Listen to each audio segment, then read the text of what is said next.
The member for Holt has the call. Thank you, Speaker. On behalf of the Parliamentary Joint Committee on Intelligence and Security, I present the committee's report entitled Review of Administration Expenditure Number 10, Australian Intelligence Agencies. And obviously we'll make a statement, Speaker. The Parliamentary Joint Committee on Intelligence and Security's oversight of the AIC is a key element of our national security architecture. I am therefore pleased to present this review, which covers the 2010-11 financial year. The review examined a wide range of aspects of the administration and expenditure of the 6 intelligence and security agencies, including the financial statements for each agency, their human resource management, training, recruitment and accommodation. In addition, the review looked at the issues of interoperability between the members of the Australian intelligence community. Submissions were sought from each of the 6 intelligence and security agencies, from the Australian National Audit Office and from the Inspector General of Intelligence and Security. The submissions from ANAO and the 6 intelligence agencies were all classified, confidential, restricted or secret, and were therefore not made available to the public. As has been its practice for previous reviews, ASIO provided the committee with both a classified and an unclassified submission. The unclassified version was made available on the committee's website. Each of the Defence Intelligence agencies provided the committee with a classified submission. The agencies marked each paragraph with its relevant national security classification. This enabled the committee for its 2010-11 review to directly refer in this report to unclassified information provided in the Defence Agency submissions. In relation to the organisation of agency structures, the Director General of ASIO, Mr David Irvin, told the committee about ASIO's internal reform program.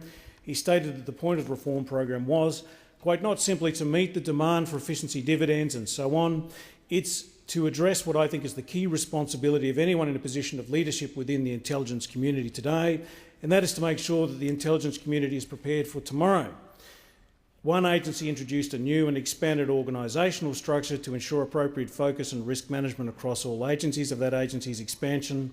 In operational activities, another agency combined 2 areas of its responsibilities into one, so as to better focus on the challenge and the geopolitical environment. Speaker, out of the 6 agencies, 4 reported having to accommodate legislative changes in 2010-2011.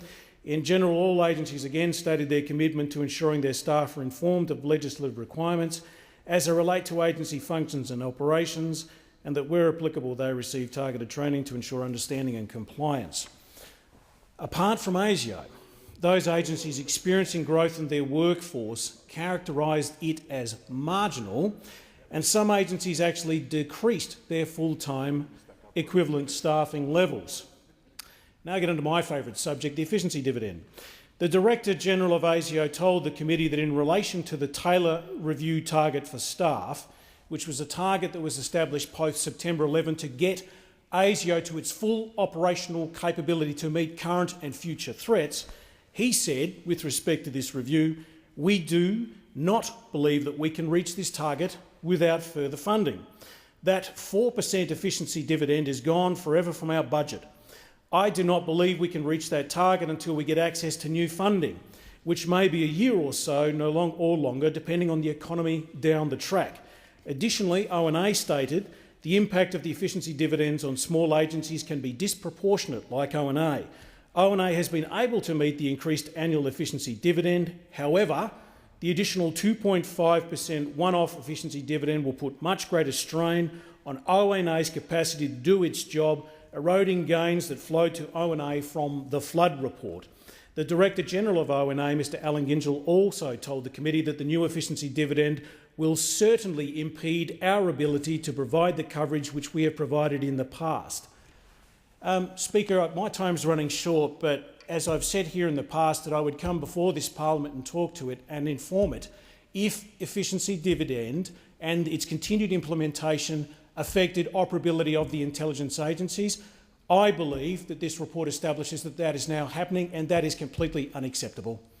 The agencies are tasked to protect our national security, and I find it frankly astonishing that these agencies would have been effectively sequestered from funding to perform their tasks. I think it's disgraceful and it should be addressed.